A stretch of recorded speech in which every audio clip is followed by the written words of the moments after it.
عمرك مسكت الليزر ولعبت بيه مع القطه؟ فجأة تلاقي القطة اتحولت من كائن كيوت بيحب النوم لوحش عنده صقر قديم مع نقطة حمراء.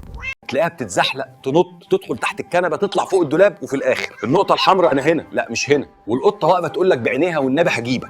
بس استنى، ليه كل القطط بلا استثناء بتقع في الفخ ده؟ ليه الليزر بالنسبة لها كأنه العدو اللدود؟ هل القطة ساذجة ولا دماغها شغال بنظام أقدم من الويندوز اكس بي؟ القطة مش بس كيوت، القطه صياد محترف، جوه دماغها برنامج اسمه غريزه الصيد. اي حاجه صغيره بتتحرك بسرعه دماغها يقول ده فار هاته حالا، والليزر صغير سريع بيتحرك فجاه، يعني بالنسبه لدماغ القطه فار متطور من المستقبل. هنا بقى الكارثه، القطه تجري تنط تمسك مفيش حاجه، دماغها اصطادي، ايدها مفيش حاجه تتصطاد، يحصل ايه؟ احباط عصبي، القطه حاسه ان الكون بيضحك عليها. القطه عندها سوبر باور، بتشوف الحركه احسن منك بكتير. انت شايف نقطه حمراء، هي شايفه صاروخ بيعمل زجزاج، عشان كده مستعده تطلع على النجفه بسبب. فالمره الجايه لما تلاقي قطتك بتجري ورا نقطه حمراء افتكر انك مش بتهزر، انت شغلت اقدم برنامج في دماغها، مود الصياد، والقطه مستعده تموت بس تمسك النقطه. واكتب لي في التعليقات، وما تنساش تعملي لايك وشير، واشوفكم على خير.